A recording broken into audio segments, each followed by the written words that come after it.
Hi friends, how are you today? It's day 11 of my 90-day going live challenge. Day 11. And so I think what I wanted to just talk briefly about is how most people live their life in reaction mode. And what I mean by that is reaction mode of when something good happens to you, you're happy. When things go right, we're happy. And I think that there's a big part missing in being aligned with the energy of gratitude continually for what you have, not allowing and waiting for it to be the perfect time of something has to happen good for you to feel grateful. Because when we're in that energy of already being grateful, that's how more things come. We're in the energy of it already. So this is what's on my mind today, because there's so many stories I could tell you that I could share, but the thing is that when we are grateful for even the little things, when stuff is crappy and shitty and not going our way, and we try and pull through and see the goodness in it, what happens is more good stuff comes to us. More good things happen. And then we are not just in reaction mode.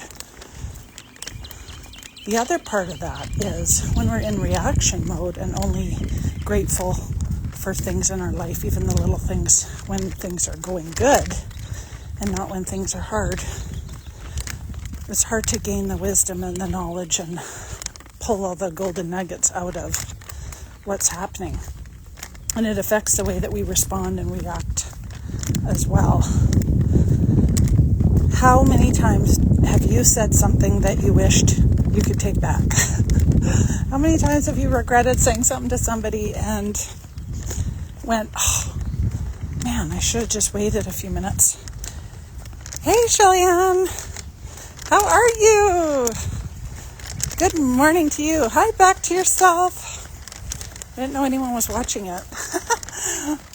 Yeah, awesome. Things are great.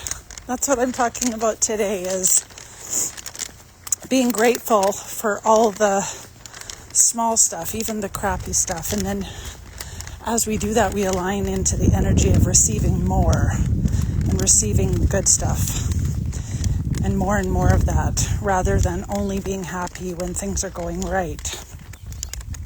Because it's easy to be happy when things are going right. It's so easy. But then that fades off, just like the honeymoon phase of a relationship, and there we are back to waiting for something good to happen to be good. So that's what I wanted to talk about today. How are you guys? Where are you now? Where are you? Tell me where you're from. Where you are right now in the world. I just stopped and got some donuts at a homemade donut shop. And it's so funny, it's donuts and chicken. Like, for us in Canada, we don't have these kind of combinations. Donuts and chicken. But amazing. Grateful and privileged that I can spend this time with my mom. Yeah, so happy for you. I know, and just those small things like you're healthy enough to be able to do that, and being so lucky and grateful for everything you have, and that you're here to help her see the last months or years of her life and be around for her. That's amazing to me. That's so special. And I want to be healthy enough and feeling good enough to be around to support my parents as they age. So that's awesome. And you should be proud of yourself that you are doing that, because you're an amazing daughter and she's very lucky to have you, that's for sure. Not all kids are willing to do what you've done. So you should be very proud of yourself and give yourself lots of patience and love. So, because you're such a beautiful person. I'm actually so lucky I met you. So this is kind of in line with even what I'm talking about, is as we go through hard stuff, it's easy to be happy. But sometimes when stuff is not going good, we have the choice to react or respond. And it's easy when we let our reflexes just kick in and do this crazy response like I was talking about earlier. And have you ever regretted saying something to somebody and then went, oh, I wish I would have thought about that more before I said something. And a lot of times we just are so quick to just blah, blah, blah. But we have the opportunity right in that moment to pause. And there's something sacred about the pausing, because pausing will allow you to choose reaction or responding. We don't have to always have an answer this second. We don't have to respond to someone the second they text us, whether they think that we should or not. It's all about our own boundaries. And that in itself is very empowering when you have boundaries that lift you up and empower you. Because they're not about the other person, they're for us. So, hi. So, oh, look at that. I gotta show you guys something stunning when I get over to it. So pretty. But how many times have you made a quick response? I mean, we all do it. We do it constantly. But we have the opportunity in that moment to make a choice of, I'm going to wait a second and think about what my answer is going to be. And I'm not talking about stewing over things and